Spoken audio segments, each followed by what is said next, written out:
In April 2026, the Chief of Naval Operations stood in front of a room full of reporters at the Sea Airspace Exposition near Washington, D.C. If you can't do that, it's not ready. But if you can, you're part of something special, something unique. He was asked a direct question about the most secretive fighter program in the United States Navy. And then, in plain sight, he said something that nobody in the defense industry expected him to say out loud. He said that one of the two contractors competing to build the Navy's next stealth fighter, quote, really can't deliver in the time frame we needed.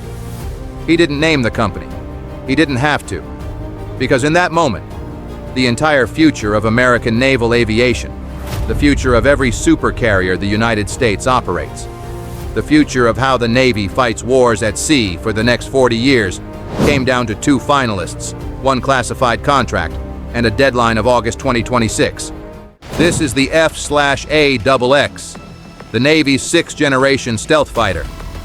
And what is happening right now is not just another defense procurement story. It is the moment the United States Navy is choosing the aircraft that will replace the legendary F/A-18 Super Hornet, the workhorse of every American carrier deck for the past 2 decades. And what we are about to show you, the design, the rivalry, the political war behind it, will change how you see the future of carrier aviation forever. Welcome back to Aviation Tech. If you're new here, this is the channel where we break down the most advanced military aviation programs in the world. No fluff, no hype, just the technology, the strategy, and the truth. If that sounds like your kind of channel, hit subscribe before we continue, because today we are going deep into a program that the Pentagon tried to kill, that Congress had to rescue, and that has now become the most consequential aircraft selection of this decade. Let's start with the basics. Why does the Navy even need this airplane? For the past 20 years, the backbone of the United States Carrier Air Wing has been the Boeing F/A-18 Super Hornet. It is a 4th-generation fighter. It is reliable, it is well understood, and it is, by modern standards, completely visible to any modern radar system. That used to be acceptable. It is no longer acceptable. The reason is something called air defense proliferation. In the past, only major nations like Russia or China could field the kind of long-range, advanced surface-to-air missile systems that could threaten a Navy fighter. Today, those weapons are everywhere. They are in Iran. They are with non-state actors. They are spreading faster than anyone predicted. And the man in charge of the Navy is willing to say it on the record. Admiral Daryl Caudle, the Chief of Naval Operations, told reporters at Sea Airspace 2026, quote, "The lower cost of entry of very capable weapons is also making more players on the field in which that level of stealth and technology is required." In other words, the days of a Navy fighter being able to fly anywhere in the world without worrying about being shot down, those days are over. Caudle has been blunt about this for months. He has said publicly that the Navy's ability to, quote, "fly with impunity using non-stealthy aircraft like the Super Hornet, even against smaller adversaries like Iran, is now fleeting." And that is exactly the problem the F/A-XX is being built to solve. So what is the F/A-XX actually going to be? Officially, almost everything about it is classified. Unofficially, we know quite a lot. It is a 6th-generation, carrier-capable, stealth combat aircraft. It is designed to operate from the same Nimitz-class and Ford-class supercarriers that currently launch Super Hornets and F-35Cs. It will have a combat radius about 25% greater than existing Navy fighters, which puts it in the range of roughly 1,000 miles. It will be deeply integrated with the new MQ-25 Stingray, which is the Navy's first operational carrier-based refueling drone, expected to reach initial operational capability later this year.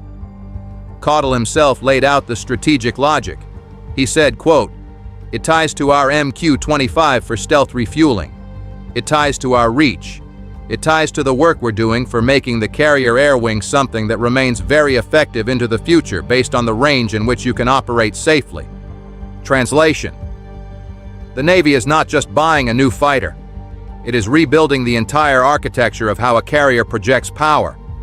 The F/A-XX is the spear. The MQ-25 is the lifeline. Together, they extend the reach of an American carrier strike group deep into contested airspace where a non-stealthy aircraft simply cannot survive. Now let's talk about the two finalists, because this is where the story gets fascinating. There are exactly two companies left in this competition: Boeing and Northrop Grumman. Lockheed Martin, the company that built the F-35 and the F-22, was eliminated from this competition back in March of 2025. They are out. This is a two-horse race, and these two horses could not be more different. Boeing on one side already won the United States Air Force's 6th-generation fighter contract last year. That airplane is called the F-47. Boeing's pitch for the Navy version, the F/A-XX, looks remarkably similar to its F-47 design. The renderings released by Boeing show an aircraft that visually corresponds with what they are already building for the Air Force, suggesting they want to share components, share supply chains, and share engineering between the two programs to drive down cost and risk. On the other side is Northrop Grumman, and Northrop has gone in a completely different direction. In April 2026, Northrop released a new computer-generated promotional video showing their F/A-XX concept in unprecedented detail. And what we see is striking. The Northrop design is tailless. There are no vertical stabilizers at all. It has rear-set dorsal inlets, meaning the engine air intakes sit on top of the aircraft, not underneath. It has a very broad nose and a remarkably large canopy. The wings appear to fold for carrier storage and show some camber and possibly a crank in their outer sections. In one shot of the video, you can see what appears to be a weapons bay with its doors open, with additional doors on the center line suggesting two separate internal weapons bays. This is not a minor design choice. A tailless aircraft is, in radar terms, almost invisible from key angles. It is the same design philosophy Northrop used to build the B-21 Raider stealth bomber, which is currently considered the most successful black-budget aircraft program in the Pentagon. The aerodynamic complexity of a tailless naval fighter, an aircraft that has to handle the extreme low-speed stability required for carrier landings without the vertical stabilizers most fighters rely on, is staggering. If Northrop can pull it off, it will be one of the most advanced flying machines ever built. But here's where the political war begins. In 2025, the Pentagon tried to kill the F/A-XX program. In its proposed budget for fiscal year 2026, the Pentagon argued that the United States industrial base could not support two simultaneous 6th-generation fighter programs.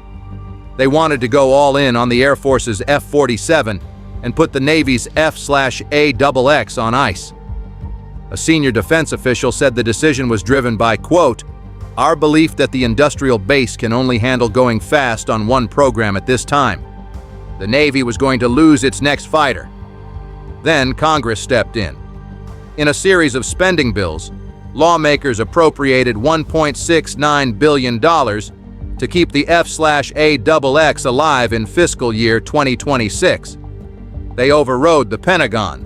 They told the Navy, "You will get your fighter." But here is the problem. Even with that rescue, the budget for the Navy program is still tiny compared to what the Air Force is getting. For fiscal year 2027, the Navy is requesting just $140 million for the F/A-XX. The Air Force is requesting roughly $5 billion for the F-47. That is more than 35 times more funding for the Air Force program than the Navy's program. This is the context in which Admiral Caudle made his stunning comment.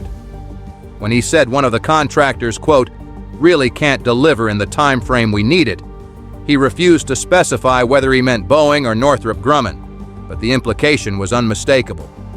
One of these companies is in trouble. One of them is about to lose. Northrop Grumman's Chief Executive Officer, Kathy Warden, immediately fired back during a quarterly earnings call. She said, quote, "we are confident in our ability to deliver our solution to the Navy." She did not directly confirm or deny that Caudle had been talking about her company, but she pointed to Northrop's track record on the B-21 Raider, saying, quote, Our track record on B-21 demonstrates that ability to deliver a complex aircraft on schedule." Then she said something even more revealing. Quote, "Regarding the financials, we'd expect upside to the sales and earnings from our current guidance if we are entrusted to build the F/A-XX, and it would be a top priority for our company to do so." That is a chief executive officer telling Wall Street that this contract is the future of her company. The decision is now expected by August 2026. That is just months away, and the stakes could not be higher. If Boeing wins, the United States military gets a unified 6th-generation fighter family. One company, two programs, shared technology, shared production. It is the safe bet from an industrial efficiency standpoint. If Northrop wins, the Navy gets a radically different aircraft. A tailless B-21 style stealth fighter that may be the most advanced carrier-based combat aircraft ever flown. But it also means the United States is running two completely separate 6th-generation programs at two different companies, which is exactly what the Pentagon was worried about. Either way, this aircraft will define American naval power for the next 30 to 40 years. The supercarrier, that floating piece of sovereign American territory, is only as relevant as the aircraft it can launch. If the Navy gets this wrong, every carrier in the fleet becomes a vulnerable, expensive target. If the Navy gets this right, the United States preserves its ability to project power into any ocean on Earth against any adversary for a generation. And here is the bigger picture nobody is talking about. The Super Hornet production line at Boeing is shutting down. The last new aft fuselages for the F/A-18 are already being built. There is no plan B. There is no fallback. The F/A-XX is not just a new fighter. It is the only fighter the United States Navy has lined up to replace the airplane that has flown from every American carrier deck for the past 20 years. By August, we will know which company is building it. By 2028 or 2029, the prototype will likely take its first flight. By the early 2030s, it will start arriving on flight decks.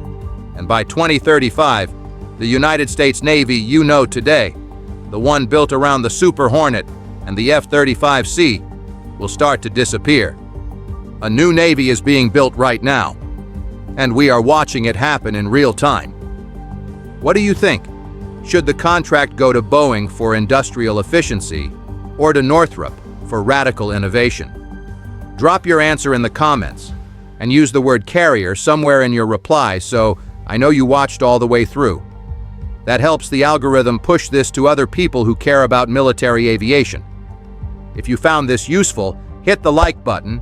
It genuinely helps the channel grow. Subscribe and turn on notifications because next we are going deep into the AGM-158 JASSMER, the long-range stealth missile that may already be reshaping how American bombers fight. Thanks for watching. I'm out.